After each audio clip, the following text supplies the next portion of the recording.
right, widows and widowers, we need to talk. Because a widow or a widower can only handle so many deathbed requests. Let me tell you about some conversations that my husband and I had before we even knew about his cancer diagnosis. 2 months before he died, he sat down at the dining room table, slapped his hands on the wood, and he said, "I've always hated this table." Now, we'd been married for 15 years, and I purchased that table with our wedding money. Might you have said something sooner?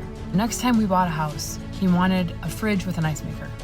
But here's another thing. We had always discussed that we each wanted to be cremated. When my husband started getting sicker, his boss decided to put him on medical leave, which was only going to be a percentage of our current income. So we collectively as a couple decided that I would get a job to supplement that income.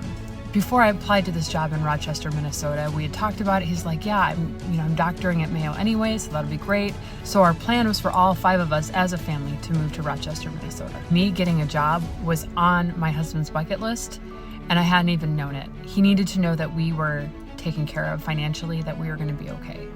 I got the job. But the day after I got that job, he went into the hospital for that final time.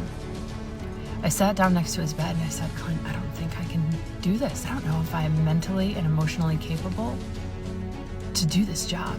He looked at me and he said, "You will absolutely take that job."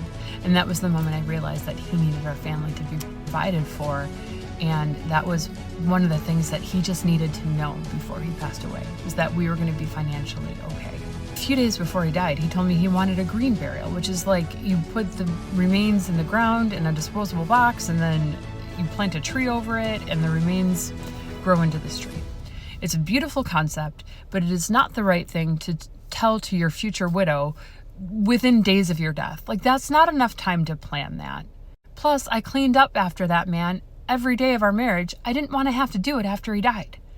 Like, I didn't want to have to go rake leaves and be like, cleaning up after Clint again. So I took the job, moved to a new house. The fridge had the little ice maker thing to make him happy. He had said he never wanted a yellow kitchen. The kitchen was yellow, so I painted the kitchen to make my dead husband happy.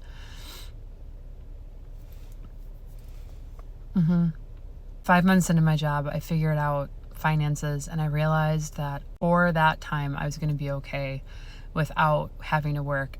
I could just stay home with my kids, and we could all grieve together, which actually worked out well because then COVID. So here's what I'm going to say, widows and widowers, you need to cut yourself some slack, because there are only so many deathbed requests you can take, and the living are the ones that have to live with those choices.